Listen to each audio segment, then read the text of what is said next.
ఇప్పుడు యోబు గారు తన జీవితంలో అంటున్న మాట ఏంటంటే, నా జీవితంలో నాకు నెమ్మది లేదు అని అంటున్నాడు. నెక్స్ట్, నా జీవితంలో నాకు సుఖం అనేది నాకు తెలియదు అని అంటున్నాడు.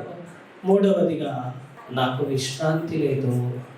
ఎక్కడ ఉంటుంది చెప్పండి నెమ్మది? ఆయన ప్రాకారములను రాగలిగితే నీకు నెమ్మది కలుగుతుంది. ప్రశాంతత లేకపోతే, నీ మైండ్ కన్ఫ్యూజింగ్లో ఉంటే, రా నా దగ్గరికి, రా నా ప్రాకారంలోనికి రా. ఎందుకంటే మనుషులందరూ కూడా ఇంకా కన్ఫ్యూషన్లో ఉన్నారు చాలా మంది. దీనికి సొల్యూషన్ ఏంటని చెప్పేసి చాలా మంది వెతికే ప్రయత్నంలో విఫలమైపోతున్నారు. నా దగ్గరికి రండి, మీకు నెమ్మది ఉంటుంది. నాకు తెలిసి మీరు అప్పుల గురించి మర్చిపోయి ఉంటారు, మందిరంలోనికి రాగానే పని గురించి మర్చిపోయి ఉంటారు, అవన్నీ కూడా మర్చిపోయి ఉంటారు. కానీ ఇక్కడ వచ్చి మీరు నెమ్మది వచ్చి కూర్చున్నారు చూడండి, ఇది దొరికే స్థలం కేవలం దేవుడి దగ్గర మాత్రమేనండి, ఇంకెక్కడ దొరకదు. ఇక రెండో మాట చూద్దాం. 119వ కీర్తన 50వ వచనం, నా బాధలలో ఇదే నాకు నెమ్మది కలుగుచున్నది. వాక్యములో ఏముంది అని అంటే నెమ్మది ఉంది అని చెప్పేసి అంటున్నాడు. మొట్టమొదటిగా దేని గురించి మాట్లాడుకున్నాము? నెమ్మది కలగాలంటే దానికి సొల్యూషన్ ఏంటి? ఒకటి, ఆయన ప్రాకారంలోనికి నువ్వు రావాలి. ఆయన ప్రాకారంలోనికి నువ్వు రాగలిగితే నీకు నెమ్మది కలుగుతుంది. ఆయన నగరిలోనికి రాగలిగితే నీకు క్షేమం ఉంటుంది. నీకు అంతకన్నా ఎగ్జాంపుల్ మరొకటి లేదు.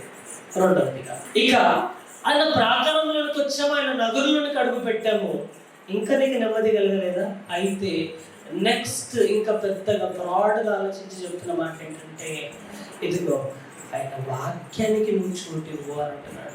ఏదో మీకు ఆయుష్ ఉందని మీరు బ్రతుకుతున్నారని అనుకుంటే పొరపాటులో, దేవుడు మీకు బ్రతికిస్తున్నాడు. ఎలాగనంటే ఆయన వాక్యం వినిపించి నీకు బ్రతుకు మీద వాడి యొక్క ఆశ పుట్టిస్తున్నాడు.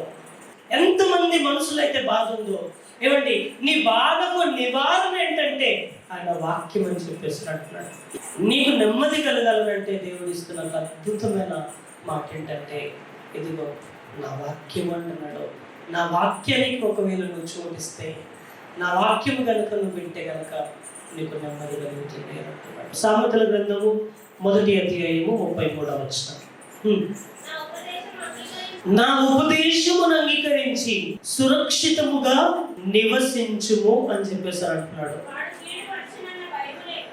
వాడు కీడు వచ్చునన్న భయము లేక నెమ్మదిగా ఉండును అని చెప్పేసి అంటున్నాడు. ఒకవేళ మీ మనసులో నెమ్మది లేదంటే ప్రాబ్లం ఎక్కడో చెప్పంటారండి, మీరు వాక్యాన్ని అంగీకరిస్తలేరేమో. ఆయన ఉపదేశాన్ని మనం ఒకవేళ అంగీకరించడం అంటే ఏంటి అని అంటే, అదేంటంటే నేను క్రైస్తవుడిని, ప్రతి ఆదివారం నేను వస్తున్నాను, గుడికి వస్తున్నాను, చక్కగా నేను ఆయన రక్తంలో పాల్గొంటున్నాను, ఆయన శరీరంలో పాల్గొంటున్నాను అని చెప్పేసి మీరు అంటారు. నో, అది కాదు.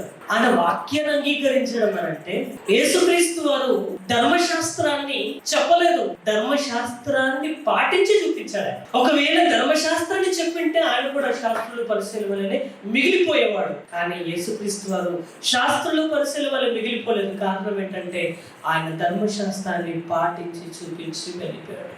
అప్పుడు చెప్తున్న మాట ఏంటంటే, నేను ధర్మశాస్త్రంలో కొట్టివేయడానికి నేను రాలేదు, కానీ వాటిని నెరవేర్చడానికే ఈ భూలోకానికి నేను పంపబడి అన్నాడు. ఇప్పుడు దీన్ని బట్టి మన అందరికీ అర్థం అవ్వాల్సిన మాట ఏంటంటే, ఈరోజు మన మనసులో మనకు నెమ్మది కరవడానికి గల ప్రధానమైన కారణం ఏంటంటే, వాక్యాన్ని ఒకవేళ మనం అంగీకరించట్లేదు. మనం చెప్పడం అయితే బాగా చెప్పుకుంటున్నాం, రండని చెప్తున్నాం, బాగానే ఉంది, ఎదుటి వారిని విశ్వాసంలోనికి నడిపిస్తున్నాం, బాగానే ఉంది, కానీ మనం అంగీకరించట్లేదో ఒకసారి జ్ఞాపకం తెచ్చుకుందాం.